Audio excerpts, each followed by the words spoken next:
We go to the middle schools and the high schools in 3 school districts. That's Lucia Mar, San Luis Coastal, and Paso Robles. And as you can see from that picture there, that we always have a full crowd at each of the presentations that we go to. Over the years, we've reached thousands of students through this program. Our speakers, and we have had, last year we had 15 presentations at those 3 school districts. The year before we had 16 presentations, so we're reaching a lot of students. And our speakers share firsthand experiences of the history that the students are learning, and these speakers have lived that history, and also current events. So it gives the students a new perspective on what they're learning in their classes and a new perspective on life. It's a free program for the schools. We take on all of the expenses, and I do all of the coordinating, so it's easy on the teachers. So I'll give a plea in a minute for you to reach out to any teachers that you know. Our speaker list has expanded. We have 2 Holocaust survivors, each with a very different story. A Japanese internment survivor, lost boy of Sudan, another Sudanese refugee, Chumash Tatavian elder, an actor, film writer who speaks about race and ethnicity. And in the realm of current events, we have Cambodian refugees who speak about leaving when the genocide happened, and an Afghan refugee who was a translator for our troops in Afghanistan, and he has been to every high school in the area this past year speaking. And Syrian refugees and a Pakistani refugee are 2 new additions to that speaker program. So if any of you have students, have children or grandchildren in the schools, and you think perhaps that teachers don't know about our program, please tell them or the principal, and they can go to our website, diversityslo.org, and they can see that list there. And my personal phone number is on that website, so they can reach out to me and I'll take it from there. So we're very proud of that program. Okay, now on to this evening. I was visiting my There are a few things more, and Oh. then we'll bring it. What was that? There are a few more things before we start with this. Oh, did you want to tell about the leadership? Yes. Oh, okay, sorry. Thank you.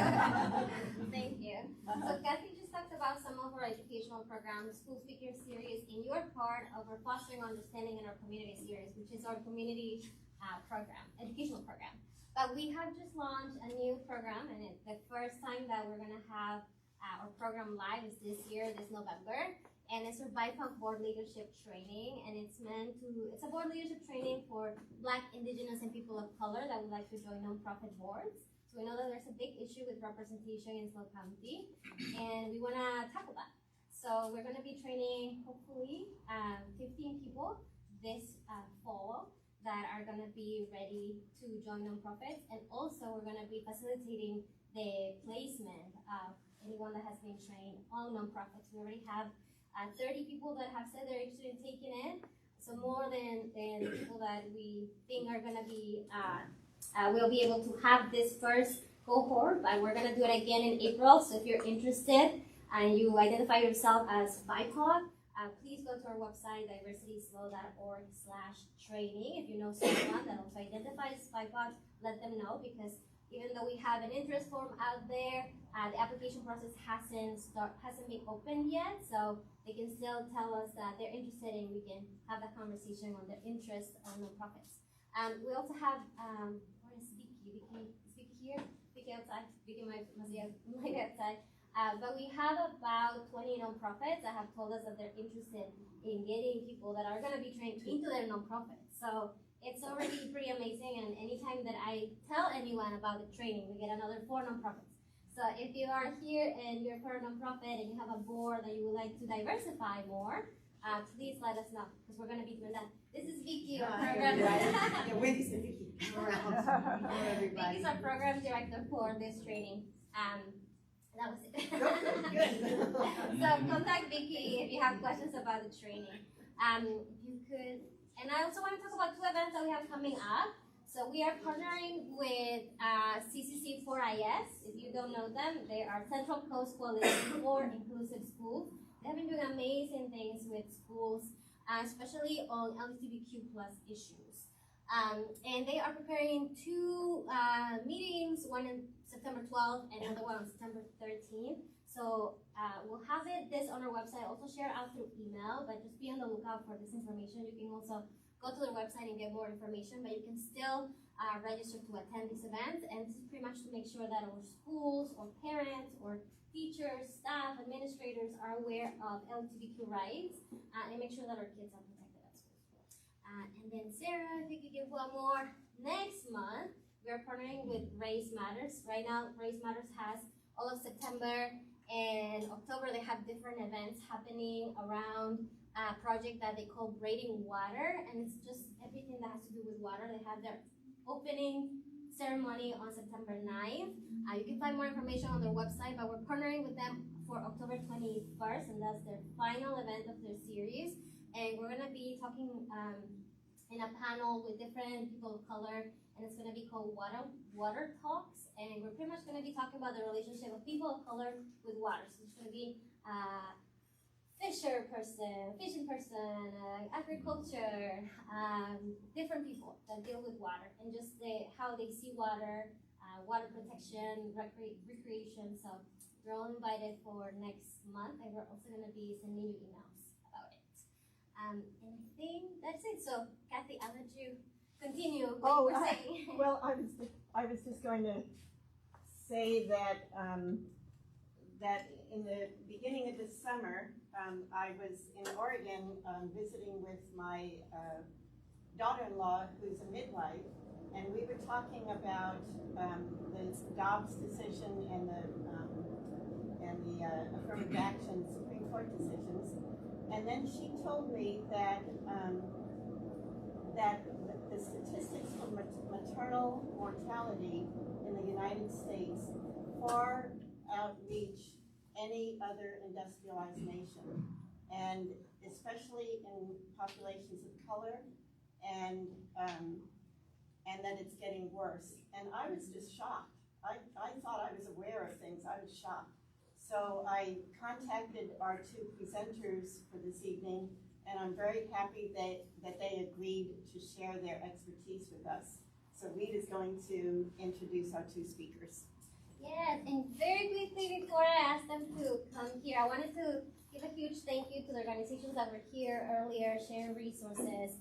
Lumina Alliance, Planned Parenthood, First Five, Transitions Mental Health, I believe was Transitions? They couldn't come. No, I can't see them. Slow County Public Health Department, thank you so much for being here. Community Counseling Center and the Slow Neuro Foundation. I hope that you got to stop by their tables, but if you didn't have time, we'll be sharing their website through our email as well. They're amazing resources. I have a year and a half little boy who's starting to run around, and I really wish that I had known about all their resources 2 years ago. So if you know someone, we all do, someone that is planning to have a family, please connect them to these organizations because they are extremely important for pregnancy, but also through the process of birth and postpartum. And we have organizations like First Five that helps you and supports you until you're 5 years old. So thank you to everyone for coming. Quick notes too, we have water, some drinks in the cooler, some snacks. Restrooms you can go outside and just keep going through the door, you'll find the restrooms. If you have any questions, I'll be in the back. Yeah, I think that's it.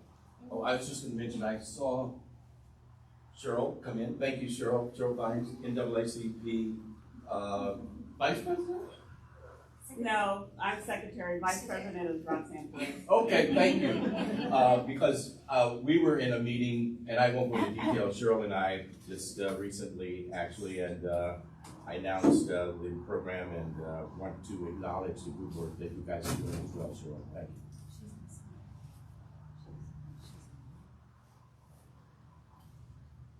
Oh, head of the WIN committee. Cheryl, can you tell me a little bit more about that? The women. I'm the chairperson for WIN, which is the Women in the NAACP, and we really address issues that women go through. This is one of our big, through the nation, is one of our big things that we really worked on, and also a lot of Black women come up missing, and so we're trying to pass a bill. Well, Senator Bradford down in Los Angeles is trying to pass a bill in regard to that. So yeah, we deal with different women issues. Thank you. Thanks, Cheryl. Thank you, Cheryl. And Cheryl, like Cornell mentioned, as part of NAACP, we have NAACP, Race Matters, Planned Parenthood, Lumina, the City of SLO, APR SLO, and our amazing Epic Entertainment, who's Anthony, who's back there doing the live stream, which we managed to get. So if you have anyone at home, you can message them and say, go check out their Facebook page. We're live streaming right now. Everyone that's right now watching us from home, thank you so much for watching. So without further ado, I'm gonna ask our two speakers to come here to the front while I introduce them. We have Dr. Joni Roberts. Dr. Joni Roberts, she is a doctorate, she has a doctorate in public health. She's also a certified health education specialist with research interests in maternal and child health and global health issues surrounding the preconception, conception, and postpartum periods of a woman's life. She has received her educational training from Washington Adventist University, American University, and Loma Linda University. Her journey to public health was not a straight path, but her interest in women's health began with her health issues, which she later realized applied to other women of color. Her current focus is studying the connections between sexual health and obesity, particularly its connection to sexual activity and contraceptive use.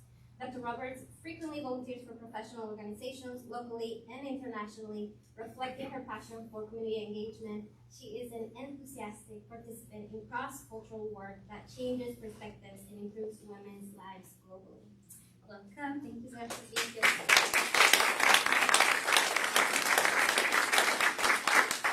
We also today have Catherine Prentice. She has devoted the last 37 years to women's healthcare as a labor and delivery, mother, baby, and nursery registered nurse. She's a board-certified women's healthcare nurse practitioner, adjunct obstetric clinical instructor. This is a really big word that I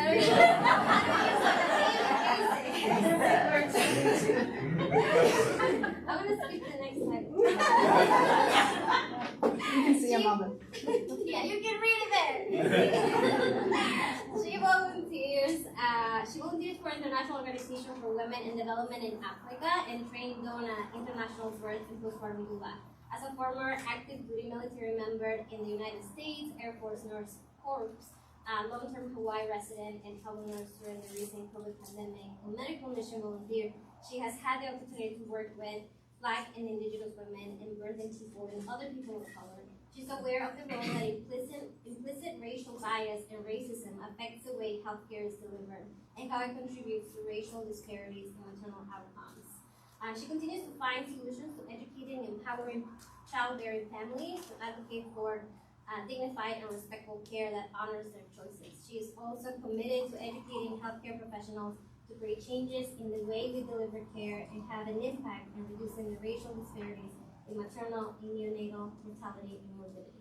Thank you so much for being here and welcome.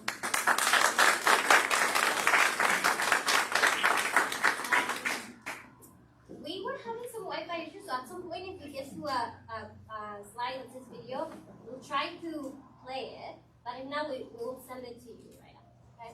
So, the floor is yours. Good evening, everyone. I'm not being rude. The slides are on my phone, so if you see me looking down, that's what's happening.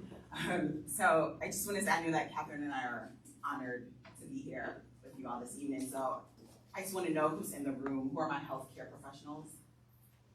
All right. My parents.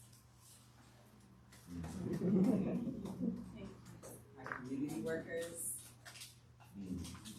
Fantastic. Any community health workers? Want to go this? Okay. All right. So fantastic. So I want to make sure that we're all speaking the same language, and so we'll start by just some terminology to make sure that when we use these words over and over, we're all on the same page as to what they mean. So starting with maternal health, right? So that's looking at any health that addresses a mother, right? So that's going to be anything that's going to happen between pregnancy, childbirth, and postpartum or post-conception. Our birth equity is the assurance that all conditions, that people can have babies the way that they want to, they have access to the resources they need, facilities are available, providers are available, and they can have thriving, healthy babies when they want to. Sounds like a great thing, right? Yes, everyone would like that. We hope that at some point, if you would like to have a baby, that is a perfectly viable option for you. Then we get to reproductive justice. Are folks familiar with this term?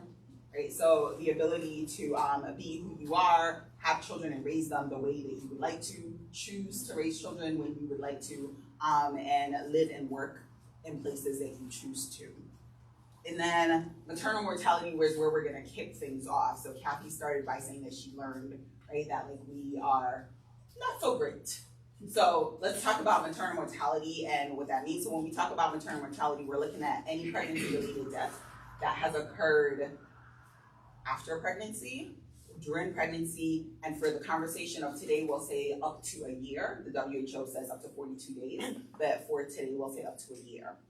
And so when you look at this slide here, there's certain things that contribute to maternal mortality. And I like to start with the social determinants of health, right? The things that shape who we are, how we entertain life, the fact that people came here in vehicles, you have vehicles, that you could come here and you didn't take public transportation, you didn't walk, right? Like you have access to certain things, right? That's what we call the social determinants of health.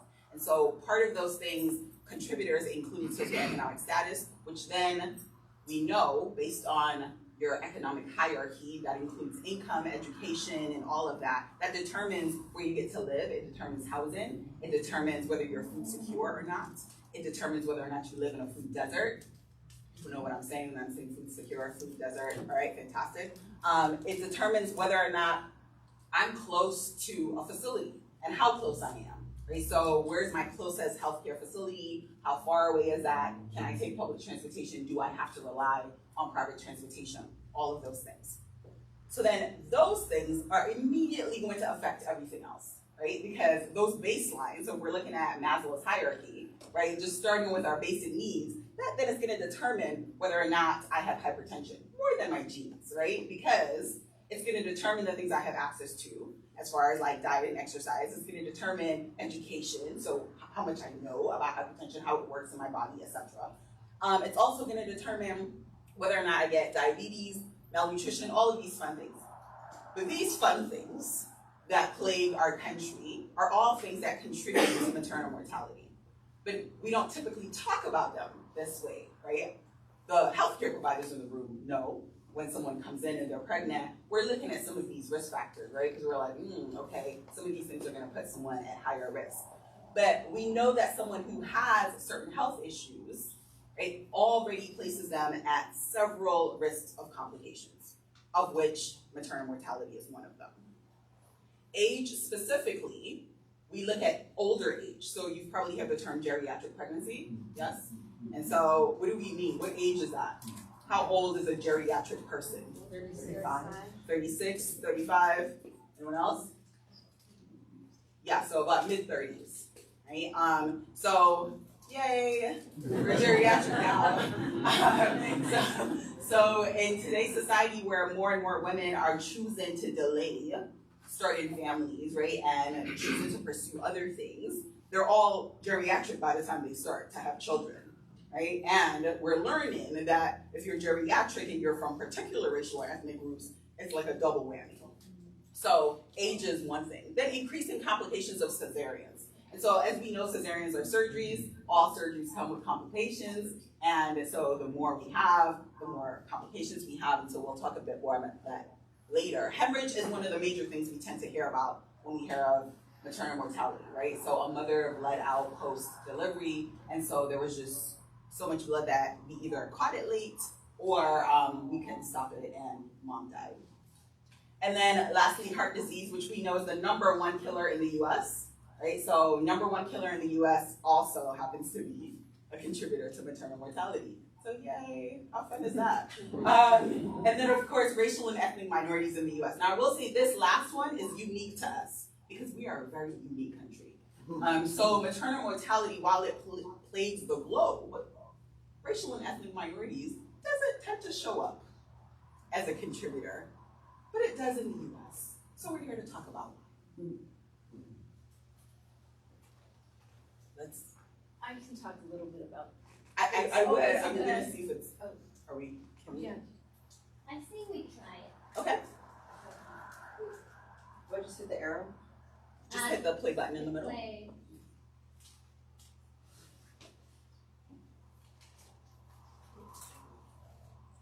Hey.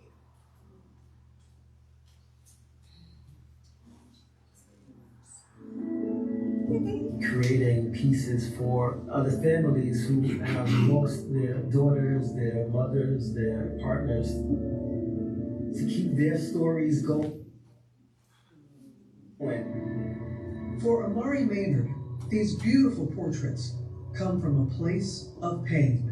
Being able to take these kind of dark emotions and then turn them into pieces of art that are beautiful and vibrant, it's a tangible way for me to see growth. In 2019, on September 23rd, Amari's partner, Shamani Gibson, gave birth to their second child, a baby boy named Kari. She ended up with a C-section. But that joyous moment quickly spiraling. But when we got home, she was complaining about chest pain, she was complaining about shortness of breath. We had called the hospitals, and every time we did call, it was, just have a rest. If anything gets worse, give us a call back. We were disregarded until, she had sharp chest pains one day and couldn't make it up the steps. The first thing I thought of was a pulmonary embolism. And so when she was sharing the symptoms, I was like, Shamani, it sounds like this. And she was like, no, Ma, they checked me in the hospital and they said that I was clear. Shamani had less than 2 weeks at home with her child. But then, the unthinkable happened. Shamani tragically suffering from a pulmonary embolism, a blood clot in her lungs, a condition that doesn't have to be deadly if discovered and treated properly. Telling Amari that her mother passed away it was hard. She asked me about her mother all the time. An unimaginable pain felt by far too many now single fathers in America as Black women grapple with a rate of maternal mortality that can feel crushing. Black women are 4 times more likely to die than their white counterparts with the same symptoms. Why is that? This is a growing epidemic in our community. Hundreds and thousands of men are going through the same situation. This health crisis now the focus of a new Hulu documentary, Aftershock, released by Disney's Onyx Collective and ABC News Studios. I've never lived in this house without her. You just gotta keep pushing forward. I can't let Amber be another statistic. The film profiling the families, healthcare providers, and activists on the front lines fighting for birthing justice.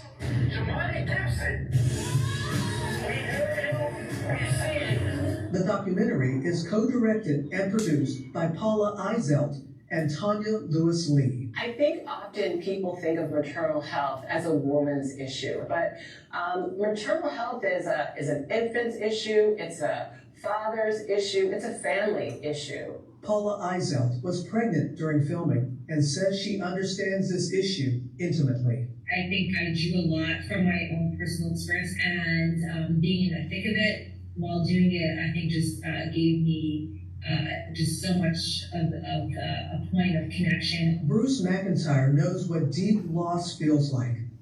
The love of his life, Amber Rose Isaac, passing away in April 2020.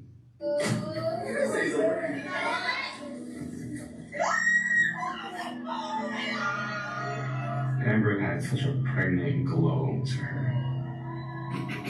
She was just so excited. During her second and third trimester, we started noticing she was having headaches, she was getting dizzy, and she was having a tough time breathing.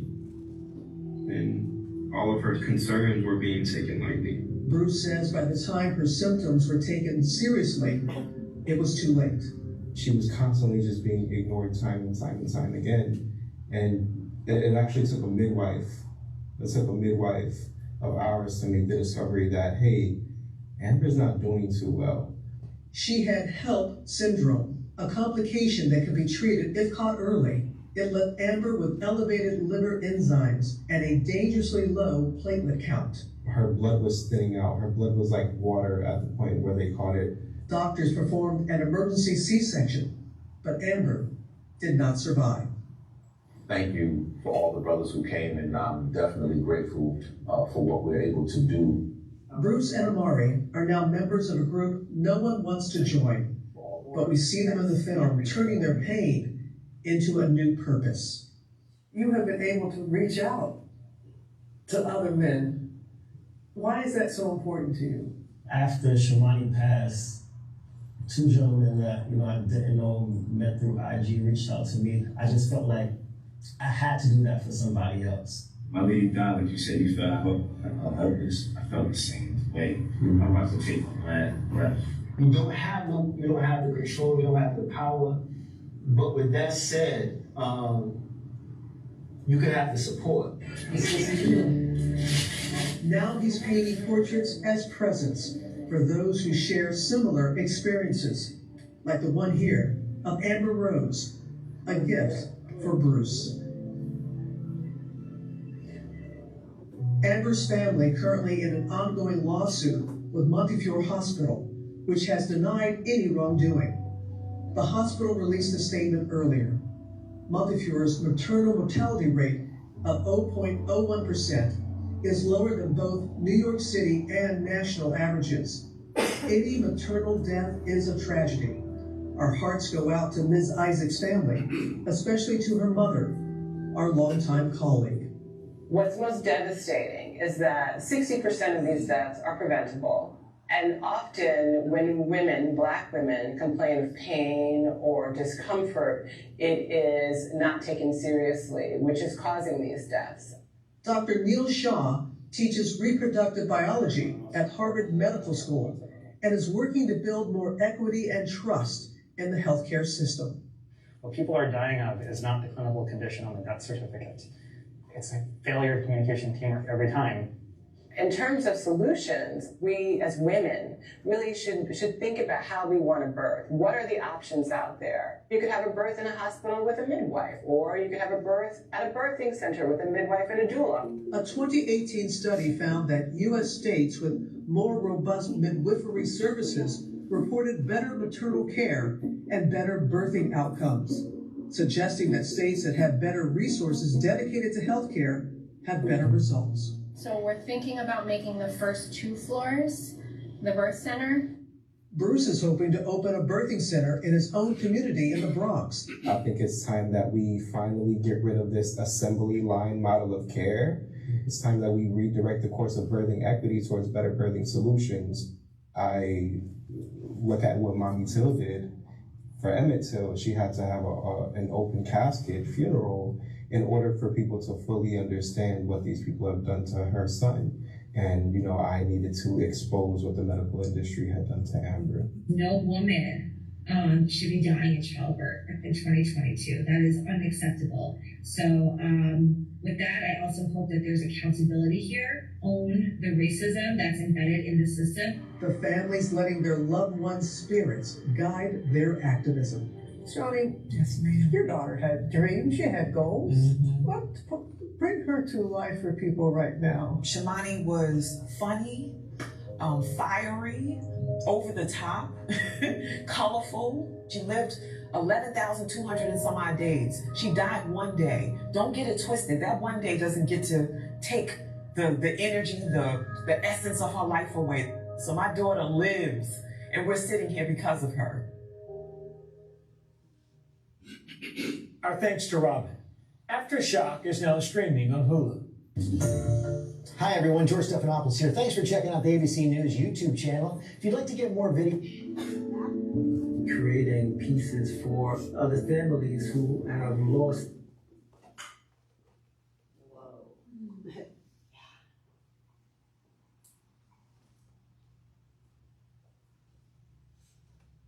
I'm pausing intentionally. If you haven't seen the documentary, you should watch it. It is available on Hulu.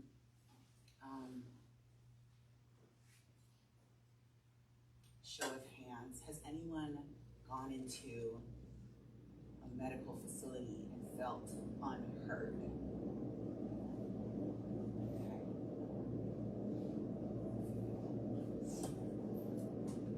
For those of you who raised your hands, is that a constant thing for you or once in a blue moon event? How many would say constant? Fewer hands. So it's not by accident that the people who said constant were people of color. It's a systemic issue. And when I say systemic issue, what I mean is it's not the person that they meet at that moment that is discriminated against them or is prejudiced or has racism, right? But we work in a system that has been predicated on certain things.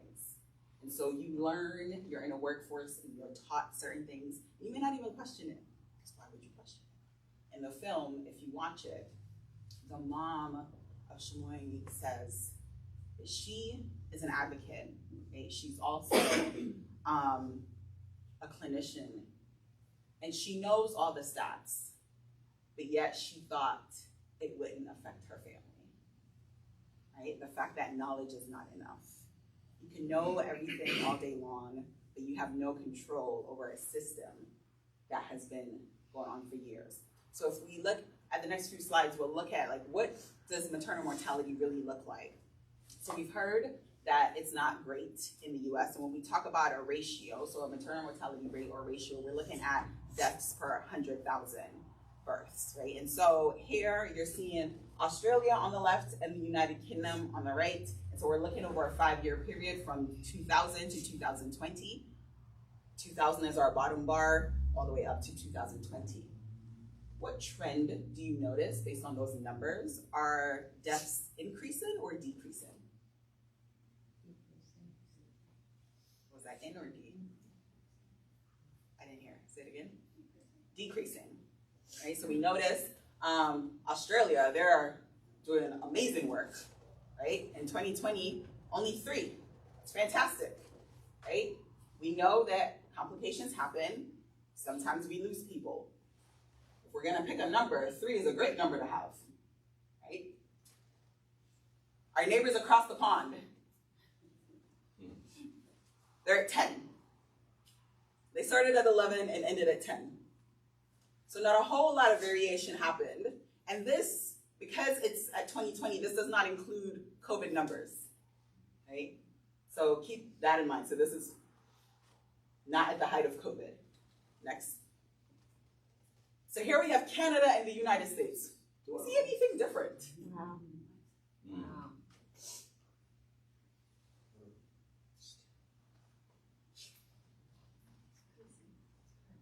So in 2000, our beloved country, we had about 12 deaths per 100,000. By 2020, we had 21 deaths. Now again, 21 doesn't seem like a large amount, but that's 21 babies who don't have moms, right? 21 families that are missing someone. And while this is an issue for us globally, it stands out because these are industrialized countries, right? These are countries where we don't expect to see these things happen. These are some of the richest countries. These are countries with access. These are countries with great technology, fantastic healthcare. So we don't expect to see this. So let's look at some comparative countries. Remember this number, 21 is where we ended in 2020. So here we have Chile, Ukraine, Serbia, and Russia. And so in 2020, Chile ended at 15 deaths. So Chile is doing better than us. Ukraine ended at 17 deaths. Serbia at 10. And Russia at 14.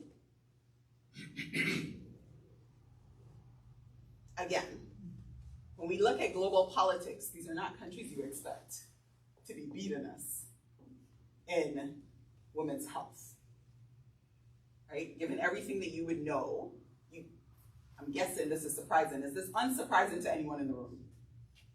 All right. Next slide for me. So then let's look a little bit more at what's going on in our backyard. So if we look at maternal mortality across racial lines from 2018 to 2021, anyone notice a trend?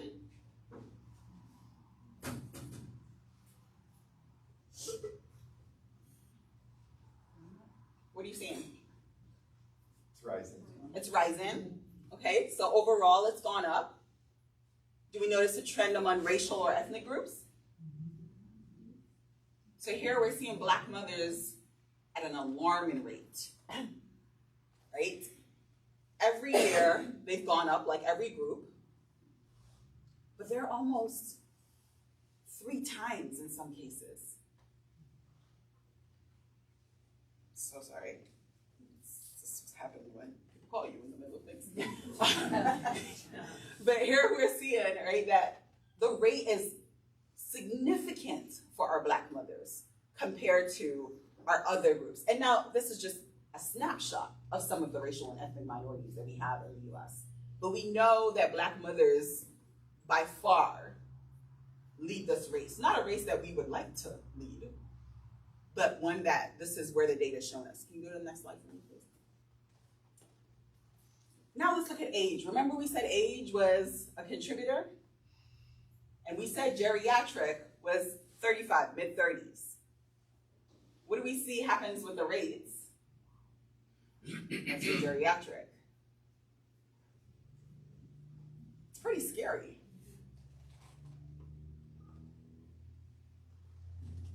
So again, a systemic issue. Not an issue that's just happening by chance, by coincidence. This is across all contiguous states that we're seeing this data. So let's drill down a little bit more. Let's look at California. So when we look at California, we have whites, American Indian, Alaska Native, Asian, Black, Hispanic, Native Hawaiian, and other. So our Alaska Indian and Alaska Native, they're suffering the most within the state. So remember when I said earlier, that was just a snapshot of our racial groups, our racial and ethnic groups. So here we're saying within the state of California, again, Black mothers are 5 times, they're dying at 5 times the rate. Alaska Native mothers are dying at 10 times the rate.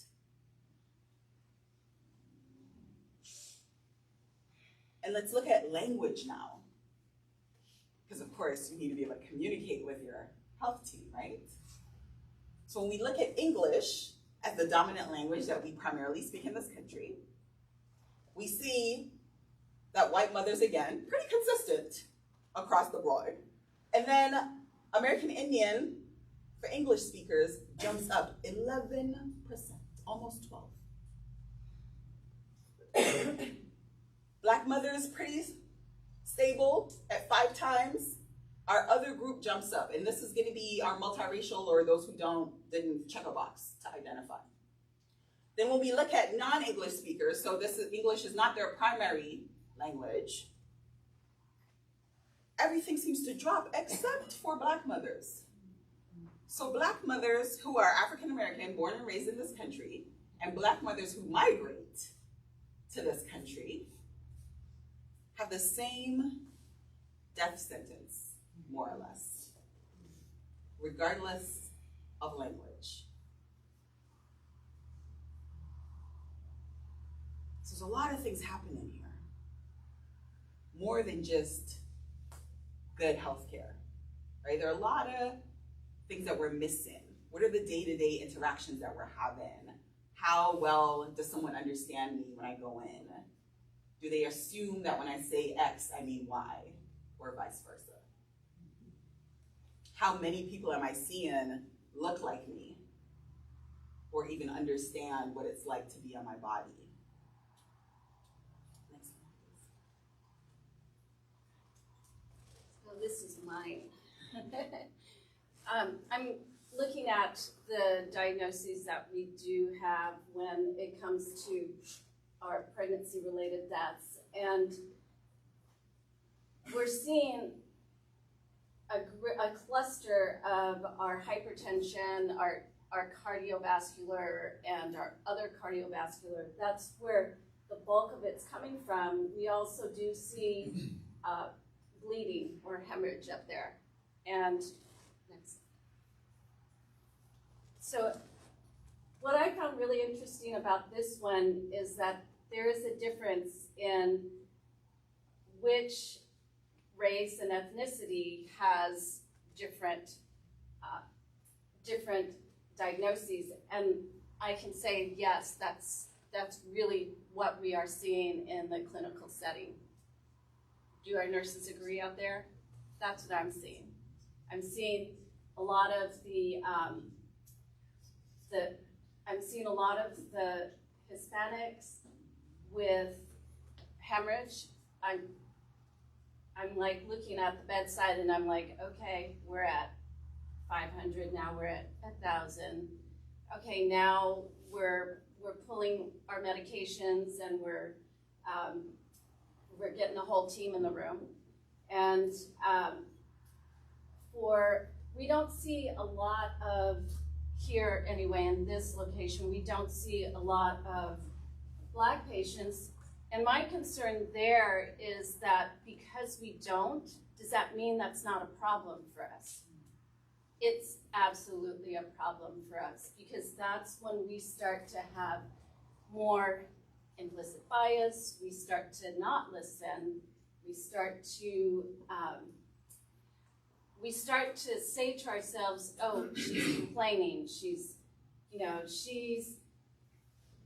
having a headache, we're like, oh, we'll just give her some Tylenol, or chest pain, we'll wait and see how that's gonna play out.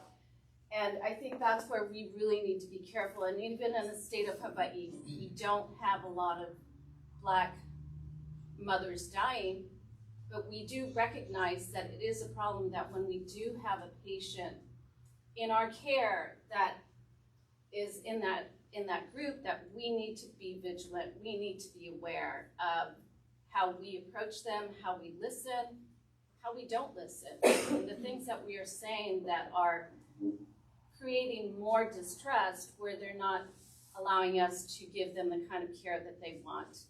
So we're kind of fighting each other sometimes, and we want it to be more collaborative. So we're looking also at our others all the way at the top are going to be some of those things that are going to happen later.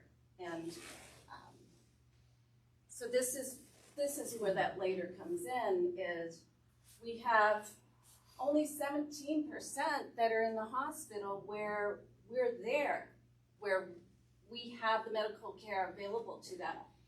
And the other 31% are the ones that are actually having the bleeding in the community. And we're talking about, when we go back to Joni's slide where she's showing the non-English speaking and the English speaking, it has a great impact on whether or not they understand their care and they understand the way our healthcare system works. And when you bring it into, with our Indigenous patients, if you bring it into our culture, we're not understanding, they're not understanding, and they're not trusting us.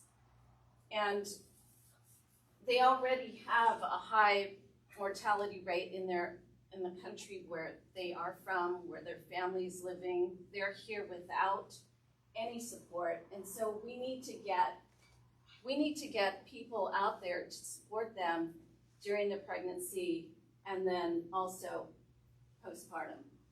So if you go by the World Health Organization with the 42 days, we're missing a lot. And I think that's where we can capture some of those patients. And we'll talk about our solutions a little bit later. So pregnancy-related mortality during pregnancy and the postpartum period. What we're seeing then is, let me look at it a little bit closer here.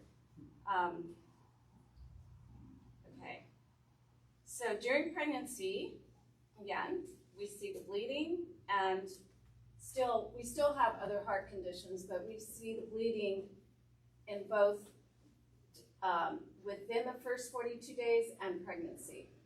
So, and I get to talk about how we are doing a good job in California a little bit later when we're talking about solutions. So I'm clapping my hands about this because I see where we have made some improvements. And what I like about being a travel nurse is that I get to go to all these different hospitals, and I've worked at about, I think, 9 in the past with my new hospital, which I'm very proud to be working at now. And with the different hospitals, I get to see how things are done. And I want to say Central Coast, I really appreciate the way the teaching hospitals are teaching their new grads and also working as a team, and that's what really makes a difference. And we'll talk more about that in a few other slides, but look at where we are having a lot of problems, and that's where our Black moms, our Black, I have to be a little bit more inclusive, and I'm still learning the language, so if I don't say the words just right, you can raise your hand and let me know. But our cardiac is where we're having a lot of problems in the postpartum period. And that's where it's really, really important to know what the symptoms are and to be able to teach our patients what the symptoms are so that they can access care. Okay, so trigger warning again. Anarka and Shamani Makiba Gibson are probably the reasons why I'm doing what I'm doing here, and why I've decided to be a part of the community now that I'm in San Luis Obispo, and I'm actually working as a staff nurse now.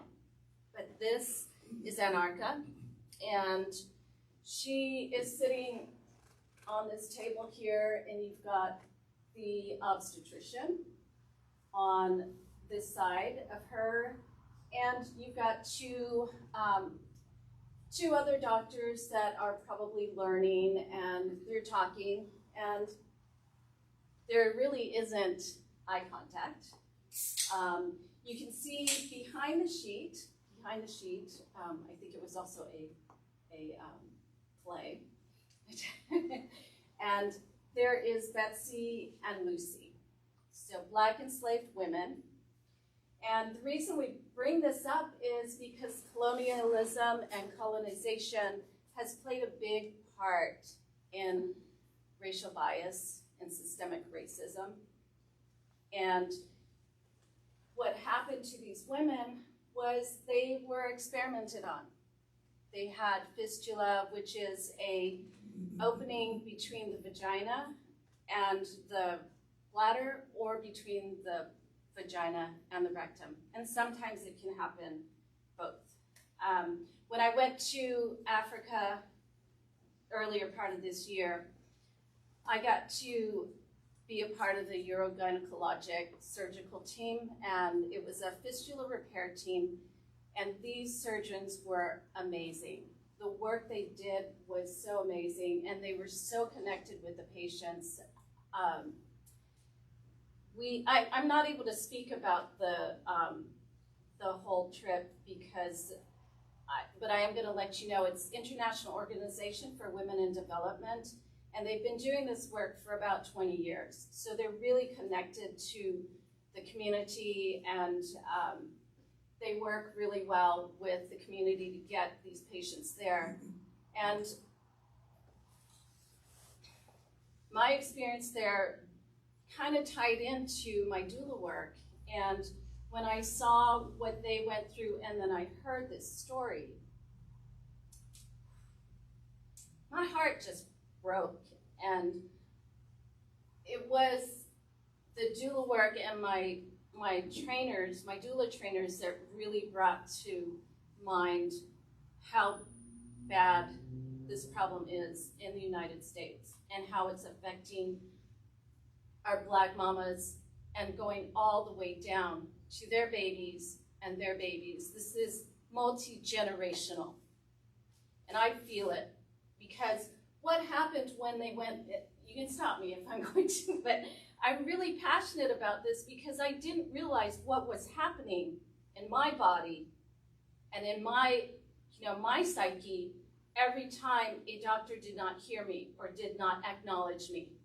Every time a nurse started an IV and pushed that catheter in when I was telling her, don't, you're not gonna get in my vein the way you're doing it, please stop. And so my response when I see this kind of thing, it infuriates me because I still see it happening. And it's so subtle, but it really, really is a cumulative effect that affects women of color, our Black and our Indigenous patients. And so we need to be able to hear them. So, on to the next one. So Jay, I think I already, but Anarcha had 30 surgeries done on her because those experimental surgeries didn't work. Now, did they stop because they weren't curing her? No, they kept using her as an experiment. So the chattel slaves are property. How can they consent to it? How can they consent to any procedure that was done on them? And so J.C. Hallman wrote Say Anarcha, and he has a website. This book just came out this year, and I got the audiobook, and I quit listening right before I went to bed because I was having such bad nightmares about how obstetrics was handled back in the 1800s. And so Dr. Seal Harris writes in 1950, this is 100 years later. And this just kind of hits home because if this mentality is 100 years later, and we are now in the next century, and I'm still hearing these words, he says, Sims experiments brought them physical pain. The words in between there were, this is true. They bore it with amazing fortitude, a grim stoicism. So you see that on Anarcha's face when we had that up there, which had been part of their racial endowment, or which had possibly bred into them with several generations of enforced submission.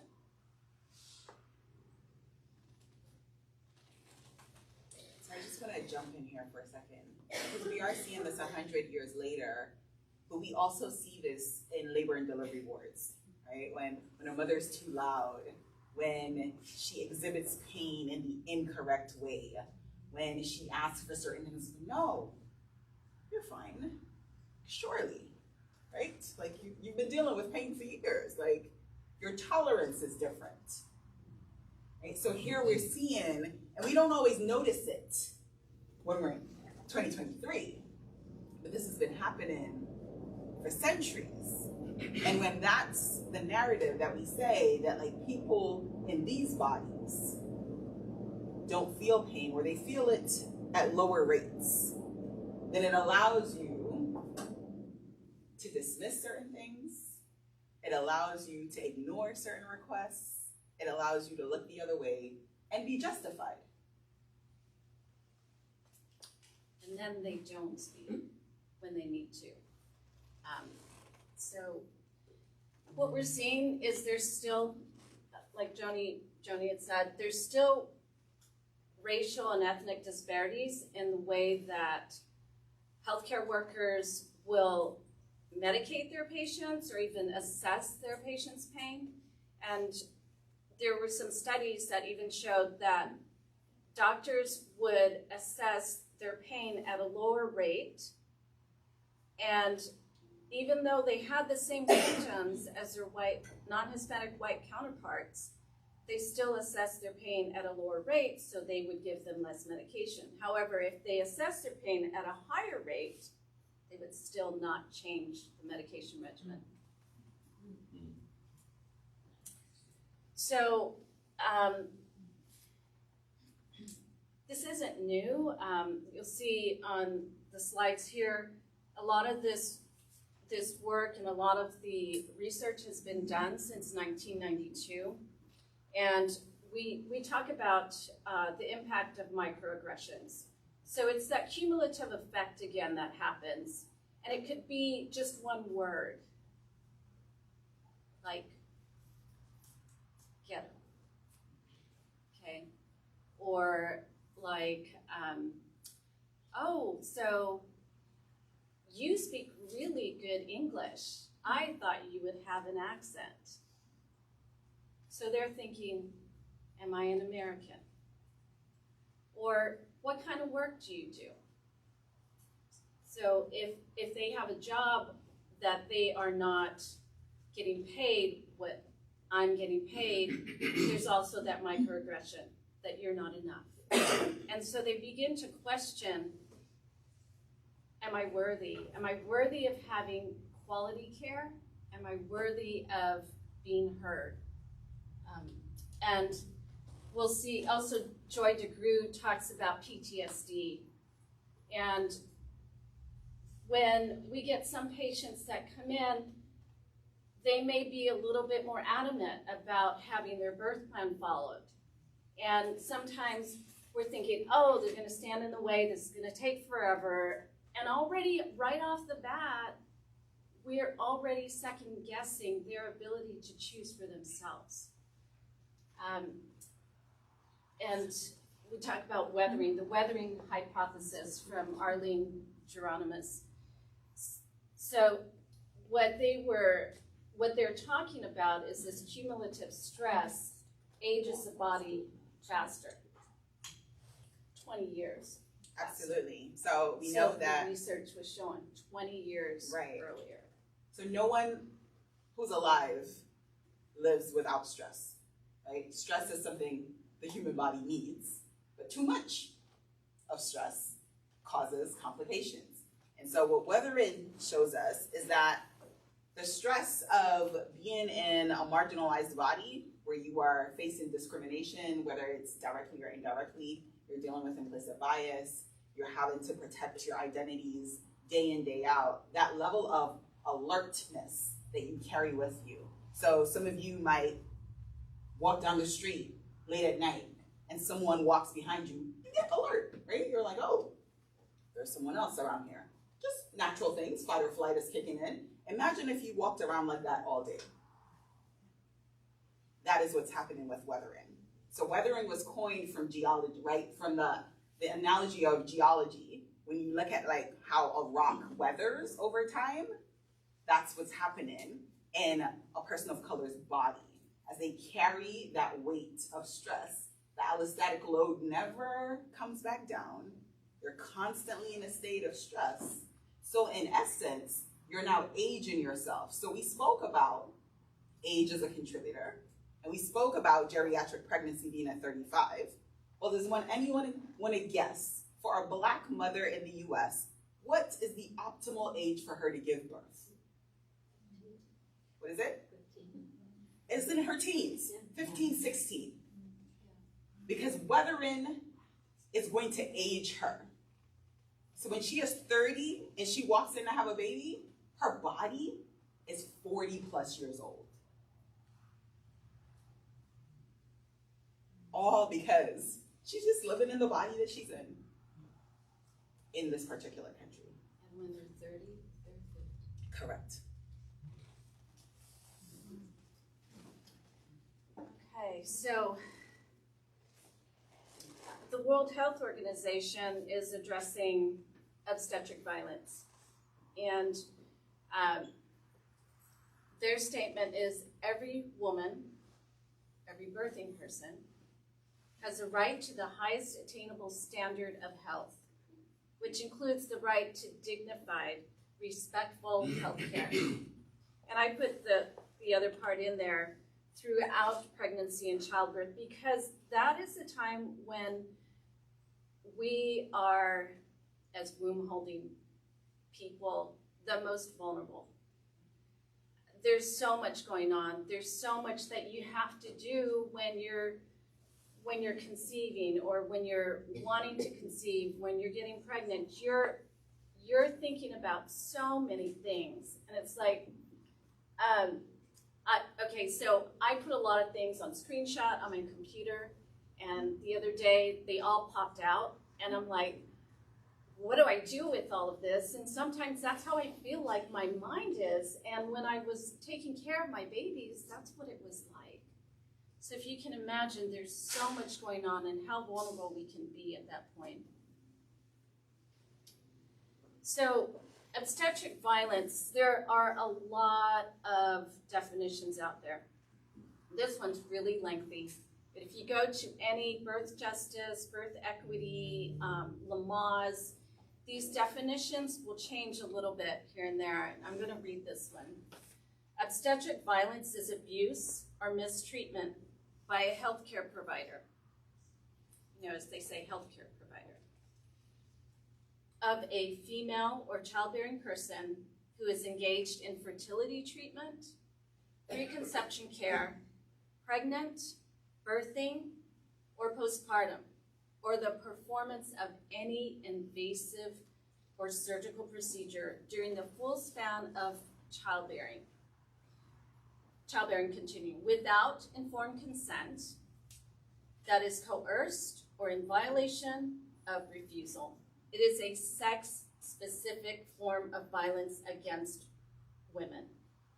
That is a violation of human rights. This is Garcia in 2020. We need to have a zero tolerance level for this. And it has just permeated our healthcare system to the point where we are numb and we are okay with it. And if we stand by as nurses, as doctors, when we're seeing our colleagues or our peers acting in a way that is contributing to their stress or their morbidity, then we're not doing everything we can do as healthcare workers. And I'm in this profession, I've been in this profession for a really long time, and I'm still really passionate about it because I still feel. And, but I go to a PTSD counselor, and I do a lot of emotional intelligence work so that I can still stay in this job. So, that's yours.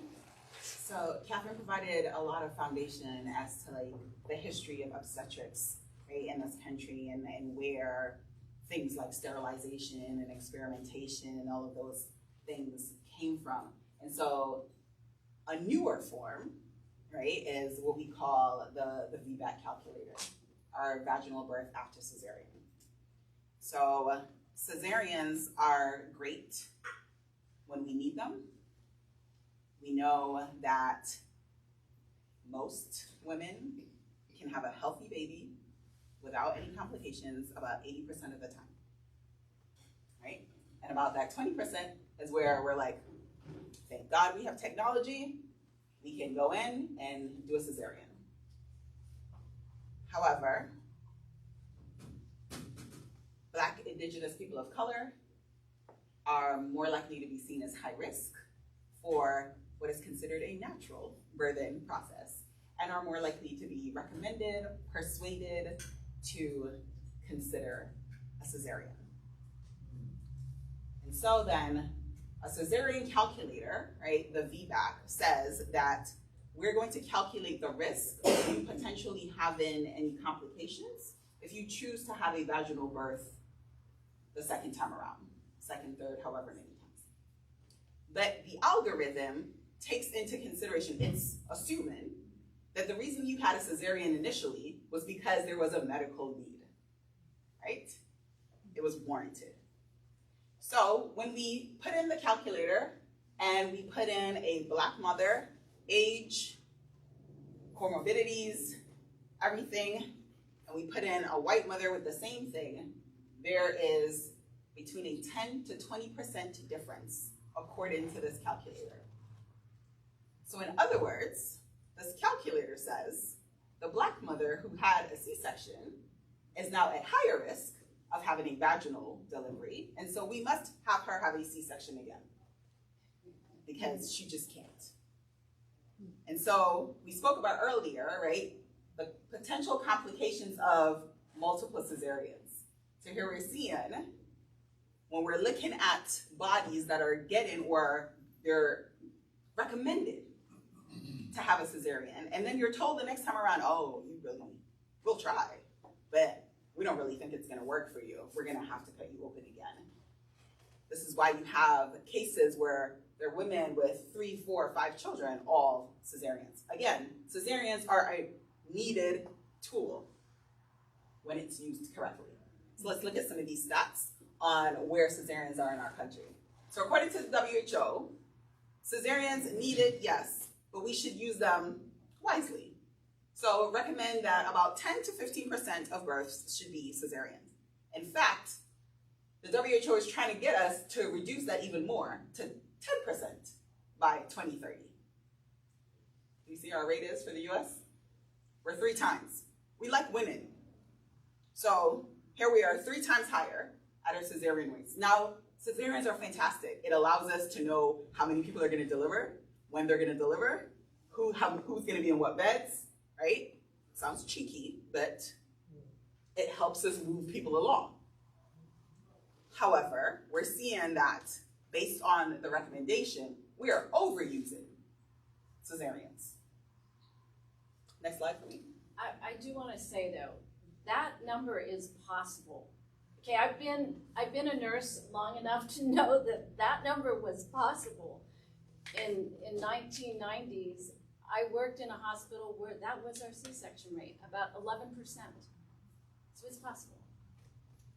So looking at the state of California compared to the US, we're seeing that our rate of cesareans are about 30%, right? But then we see it shifts when we look at our racial and ethnic groups. So within the US, our Black mothers are about 36%, our Asian and Pacific Islander mothers are about 33%, and our white mothers are below our rate at 30%. When we look in the state of California, that jumps up.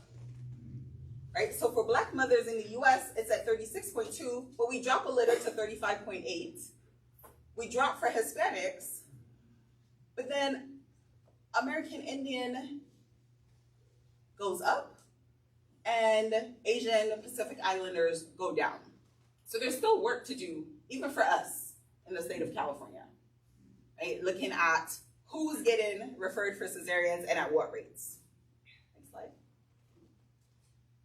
Also, when we look globally, who provides or delivers babies are typically midwives. We tend to use more gynecologists in this country because there's a whole history of the fight between gynecology and midwifery. However, midwives are the premier providers for childbirth globally. And so when we look on this, on the left side, you'll notice both ourselves and our neighbors across the pond, we have more gynecologists than we do midwives. It is not by accident then that we see certain things, right? Gynecologists are able to cut, right? They're surgeons, which provides them an extra skill. Midwives, not so much. But midwives deliver a majority of the babies on this planet. And then when we look at the percentage, we're about 13,000 certified midwives in this country. So roughly about 16 if we consider certified and professionals. When we look at the number of gynecologists in this country, we're at about 30,000. So it's night and day in providing coverage. And then when we look at our state of the US, on the left, what you're seeing in green are the percentages of midwife-attended births, and in the red, you're seeing without midwives, right? So what you'll start to notice whenever we pull up a map like this is there tends to be a trend in where maternal mortality shows up, where midwives are, where health disparities are. It's not coincidence. Next slide. So let's talk about the Supreme Court ruling. So it's a restrictive policy. And so a restrictive policy says that we're going to provide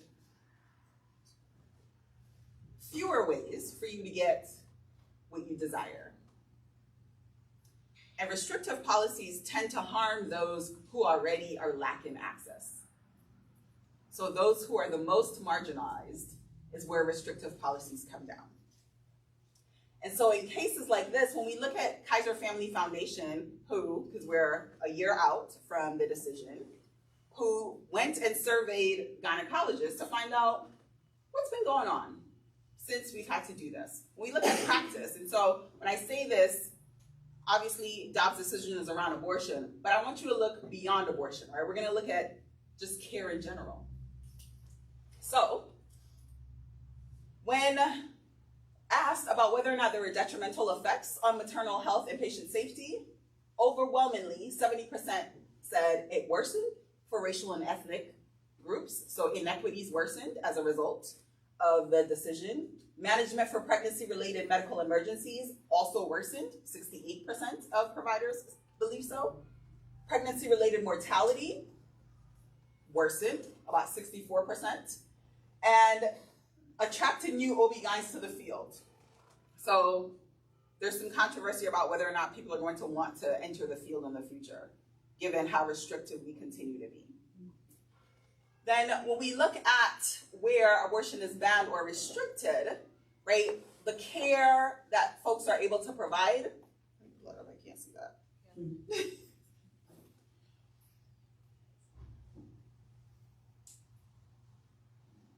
So what we're seeing is on the far left, we're looking at constraints on management of miscarriages. So about 40%, that orange is where it's banned.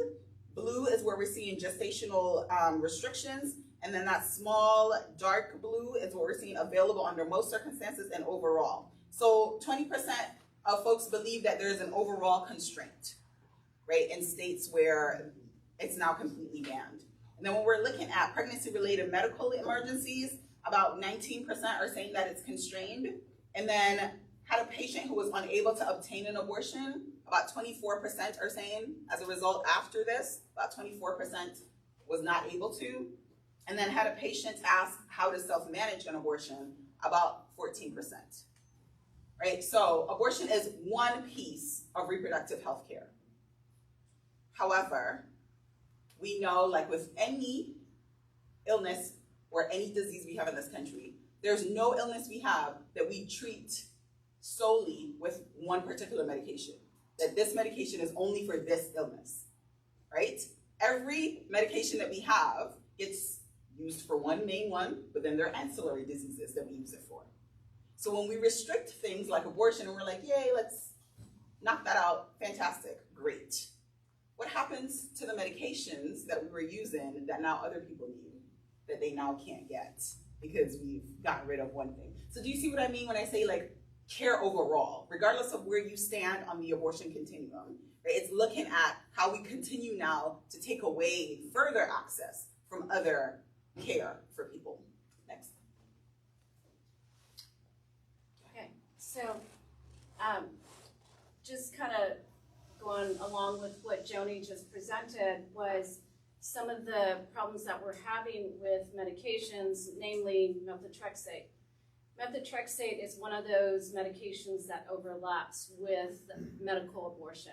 So you have conditions like lupus, where your kidneys can shut down, or you have some effects on the brain.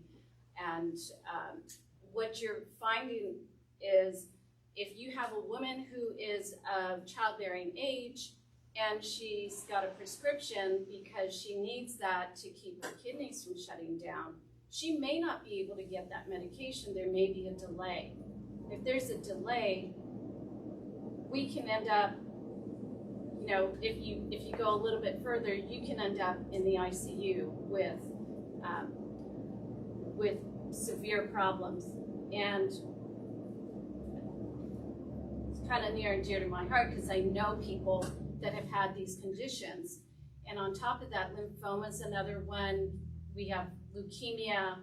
If those medications are delayed for those patients, we're compromising their health. So there's also Crohn's and arthritis, and it's not just women of childbearing age using that. You could have an infant that needs it. When we start talking about other factors like teratogens, you can have a medication that's used to treat acne. We have Retin-A, we have valproate, and we also have, what's my other medication? Accutane? Well, Accutane is, it's one of those that we are not supposed to use with childbearing women who do not use contraception. But we have contraception failures, we have unintended pregnancies, and now we have to decide how we're going to treat her. Is she going to be able to have an abortion? Well, if you look at this map, on this side here, our dark states are where abortion is illegal, right? And our bright pink states are where we have the highest mortality rate.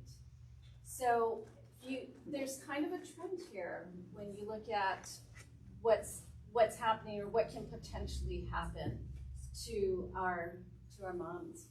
So.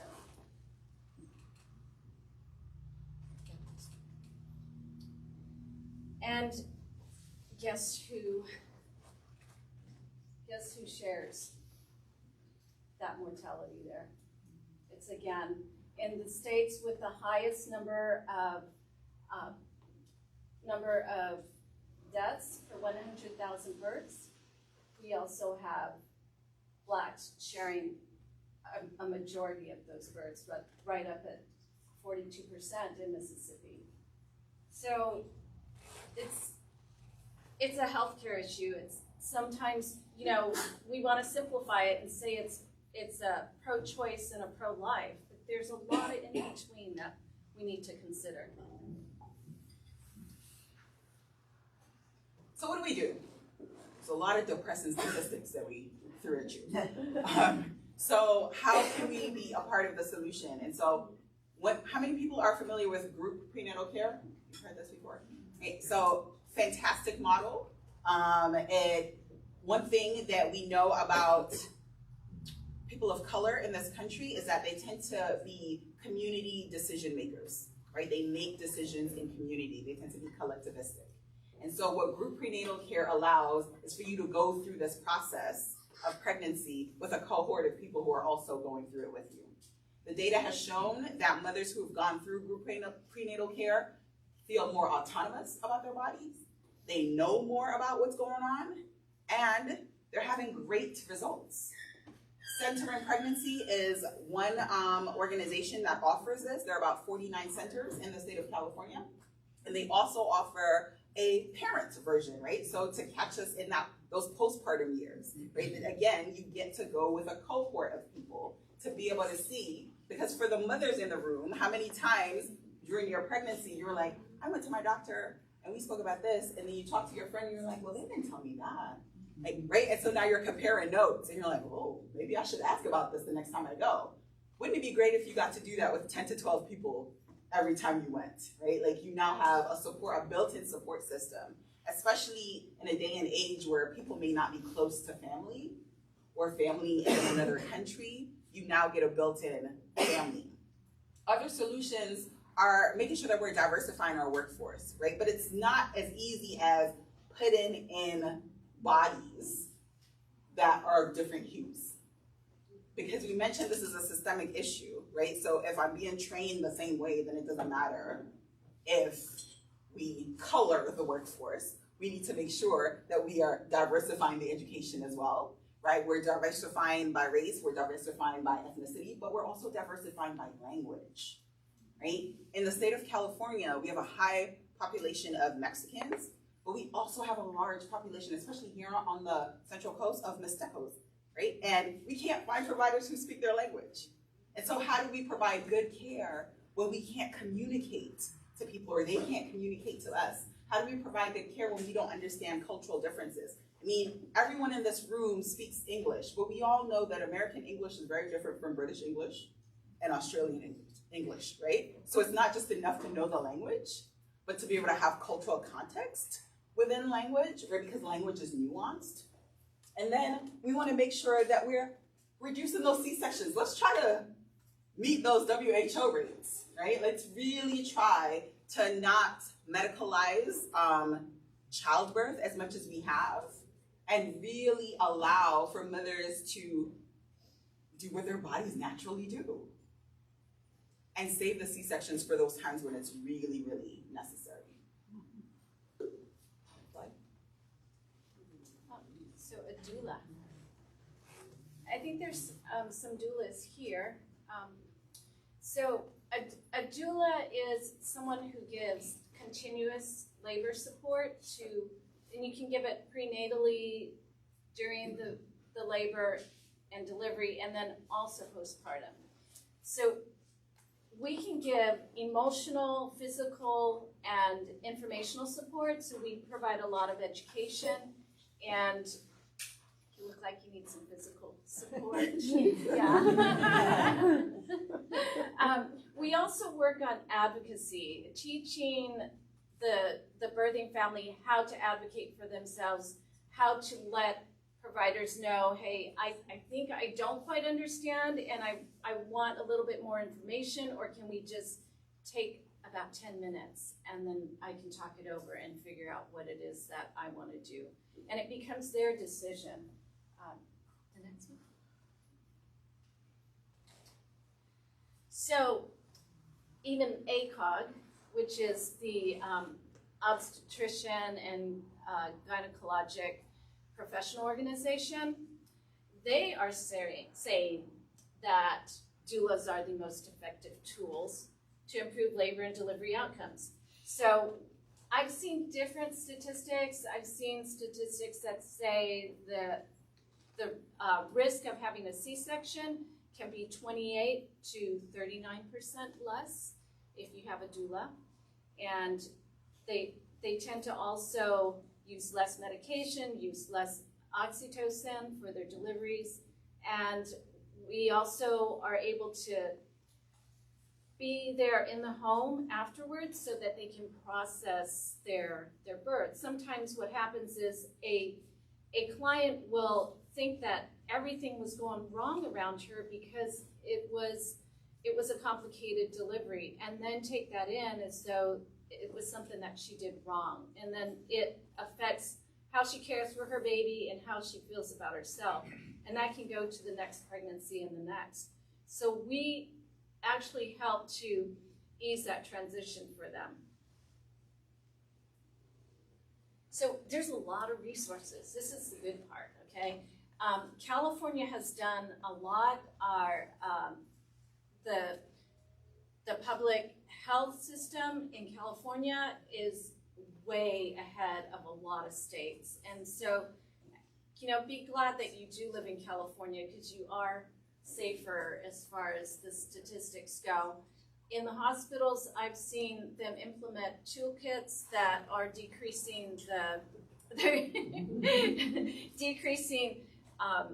the morbidity from hemorrhage, and also for hypertension and sepsis. And in the state of California, there are a lot of counties that have the services for the perinatal equity initiative and also for Black infant health programs. We don't have it here, but if you speak up and let the public health department and also our policymakers know that you want that service here, then they're talking about expanding the services. But it's gonna go where 90% of the African American births occur, because that's what we're targeting. So there's a lot of other extra things up there, and that can help us reach our patients and be available to them. We didn't have Herencia Indígena. Were they here? They weren't here. No, they weren't here, yeah. But they are a local organization. They're, yeah, really good. Really, really helpful. So that's all we have for you tonight. We went over a little bit, but we are happy to answer any questions. Yeah, and before we go into the questions, yes, please. For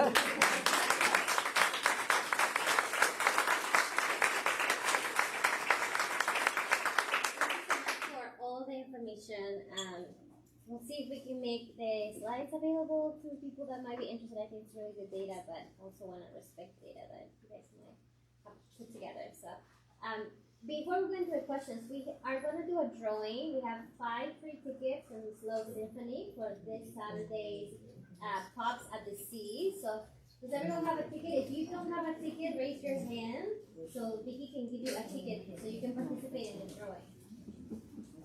Does everyone have a ticket? What? Pops. Okay. Anybody else wants a ticket? Yes, have a ticket. Okay, we're gonna. Oh, they're the front row.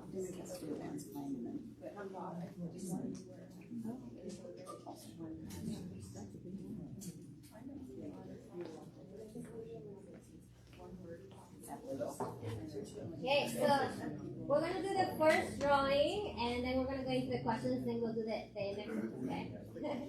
Cornell. Okay. Are you ready? Are you ready to get one ticket? We are ready. Okay, we'll do one first, and then we'll go into the questions. Oh, do one first. Okay. Just one. All right. The teaser. Okay. All right. They have been sorted appropriately using all the technology available to my hand at the moment. All right, first ticket. I'm just going to read the numbers here. All right, here we go. 5, 4, 2, 1, 7, 1. I had to add. 1. Let me repeat it. 5, 4, 2, 1, 7, 1. Well, they're not here. All right, Let's we lost out. Here we go. We're going to do this in two. Did I see a hand? No, I didn't. Okay. All right, here we go. 5, 4, 2, 1, 4, 9. Oh!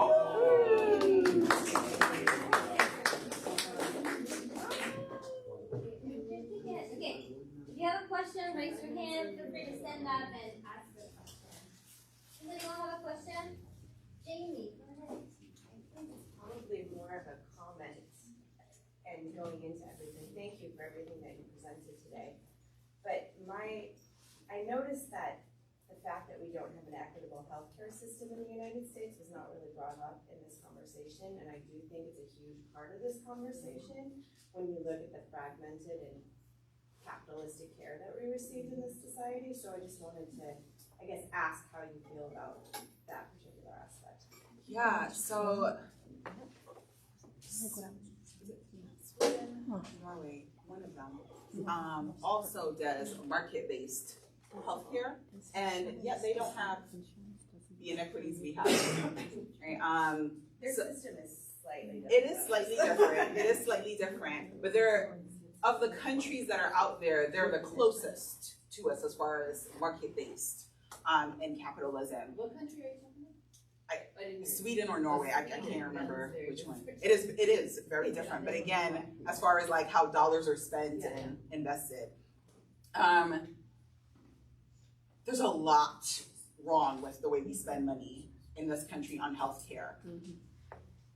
Being one of the richest countries in the world, we prioritize the fact that we have the best technology, we have amazing science, we have great researchers, and so that's where we invest our dollars, right? We invest in you having the rarest issue.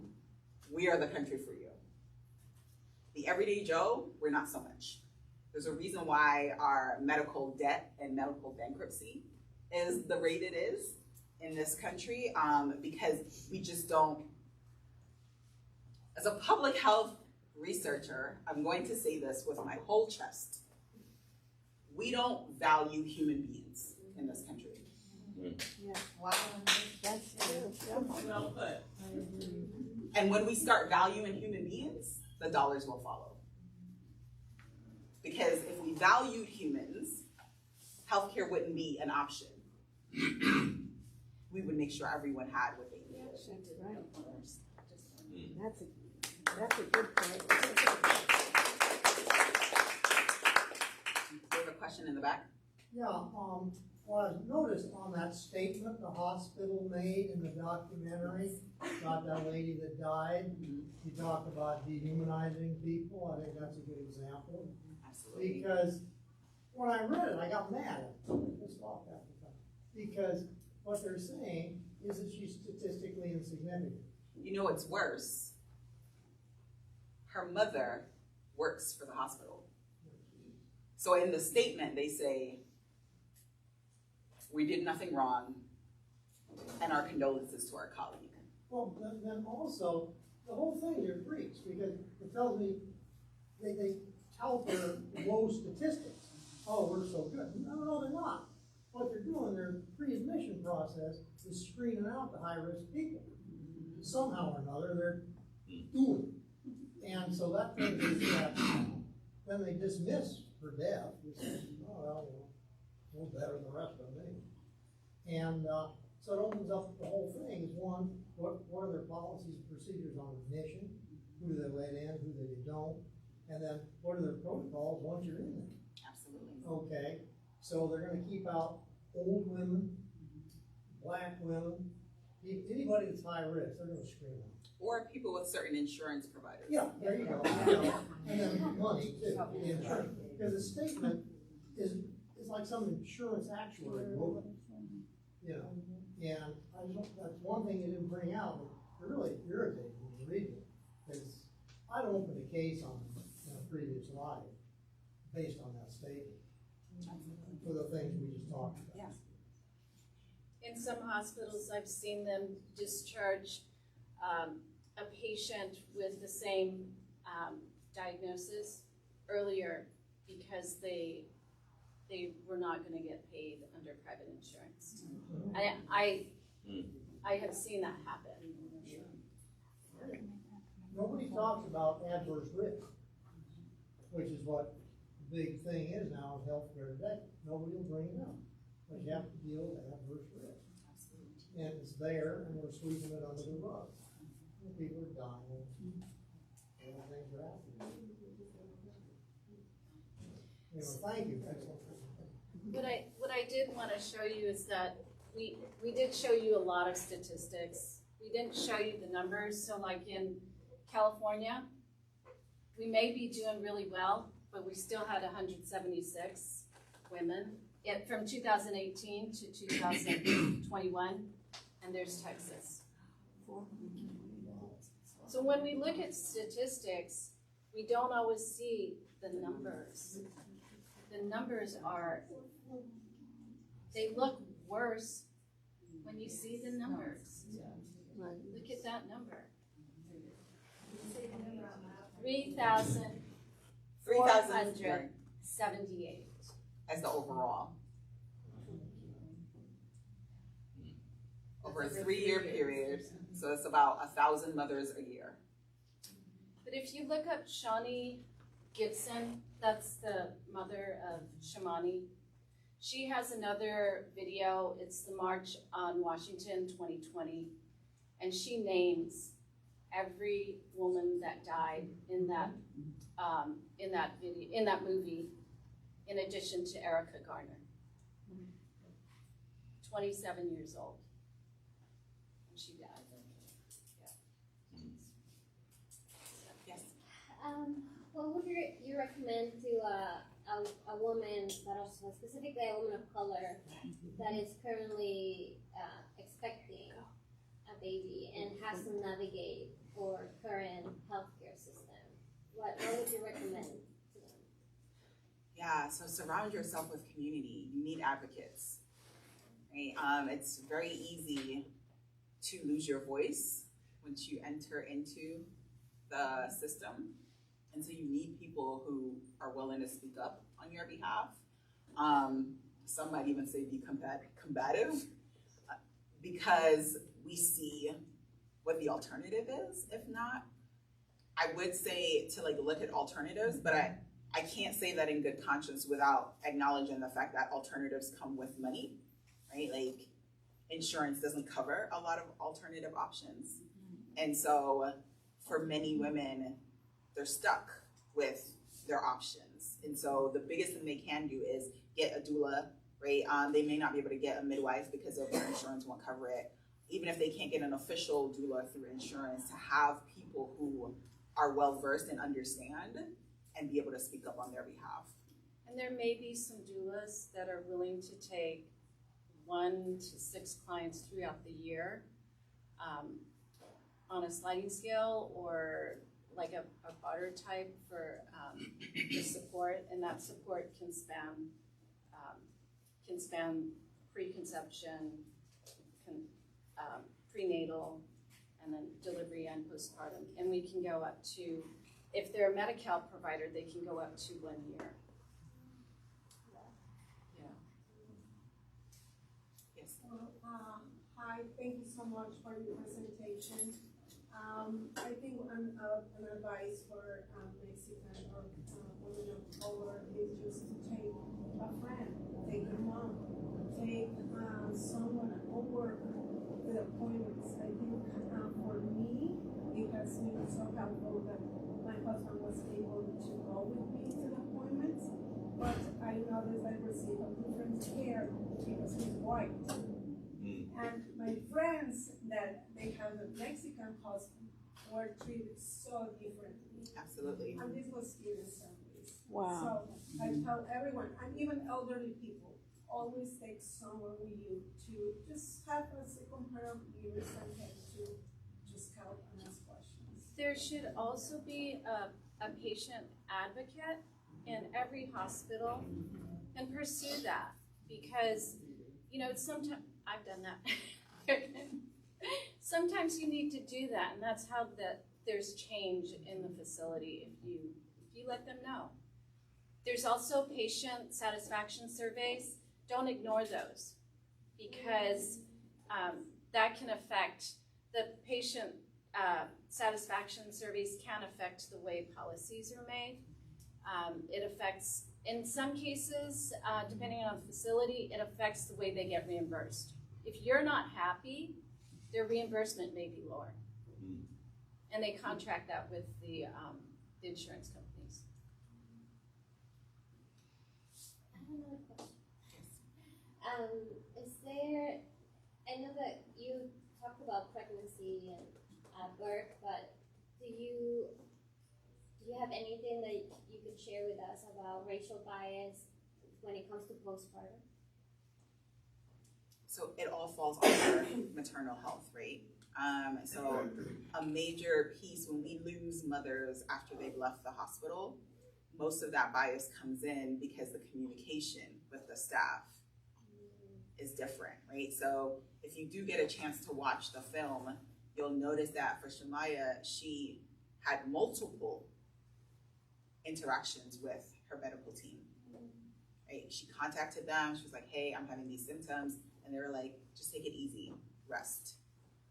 Followed up again, take it easy, rest. Went in for a postpartum checkup.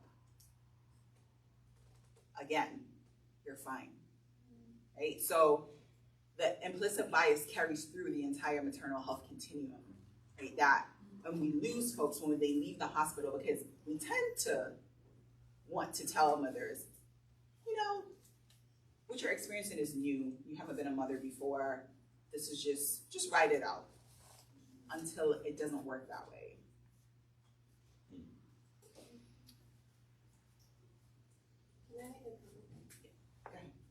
Okay, sorry. Hi, I'm Calandra Park. I work for the State Department of Public Health, actually, and we just came out of a 2-day Black Earth Equity Summit, and I think one of the biggest messages that I took away from that was that I saw your comments on it, was that it's racism. We have to call it what it is. It's racism, and I think what we haven't really addressed here, understandably, because there's so much to talk about, is that there's a power differential that's intrinsic to society, and it's built into the hospital system, and so even though, and you mentioned here, there's not a lot of, people of color, which is true, compared to other regions, there's always a power differential between the provider and the patient. Yes. So between like whoever it is, like the nurse, the doctor, whoever it is, you're at their mercy, you're vulnerable, and you're a patient. There's that, and then you add the layer of race, and if you have a Hispanic, monolingual,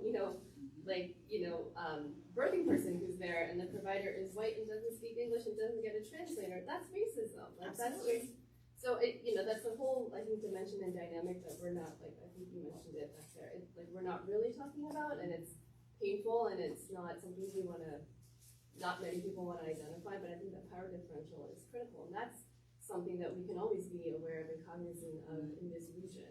Right, so even if the patients aren't people of color, we can recognize our own power differential and our own privilege that we have as providers, as community members, as advocates, whoever we are. Yeah. So I think that's really important to recognize. Absolutely. I mean, that's a really good point. Like, I know for myself, like, I've gone into gynecologists, and we won't name names, but I've had, people tell me that, like, they have years of expertise, like, surely they can do what I'm asking. And I was like, I wasn't asking about your expertise, that's not the conversation we were having, but it quickly shifted into like, I know what I'm doing, like, how dare you question? And I was like, okay, this is fun.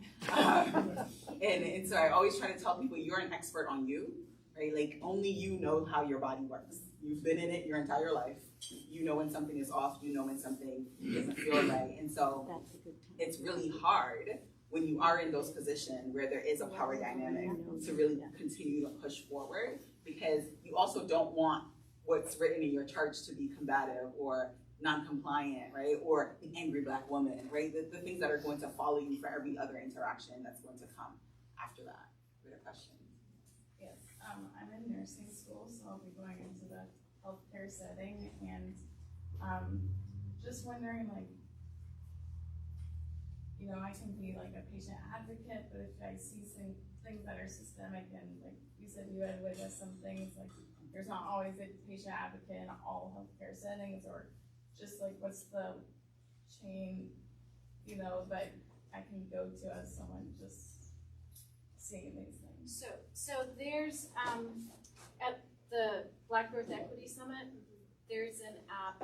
It's called Earth App, which is birth without the B to take out the bias. And so they have on their app, they have a review of your provider, of the hospital that you go to.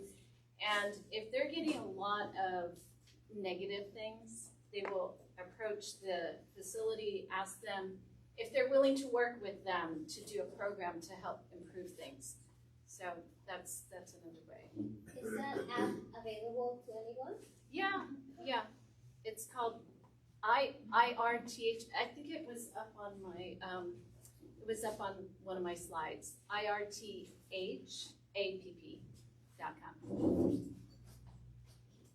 All right, so I think this will probably be our last one, because we are getting late. Yeah. So it seems like there's a lot of like self-advocation in this. Is there anything at the provider level efforts happening? My mind goes to implicit bias training, but is there any efforts beyond that we can target? Right? Is Emily here? No, she left. Oh, so CMQCC, California Maternal Quality Care Collaborative, they have a toolkit that they're rolling out, I believe Sierra Vista is one of the hospitals that are participating with that, really new in the process of that. So if you want to get involved in something like that, that would be helpful, because it sounds like we need providers to be champions for that. But the state is also requiring providers to take implicit bias trainings. Yes. Doesn't mean there's going to be change, but they have to be educated. There's got to be some accountability to that too, though.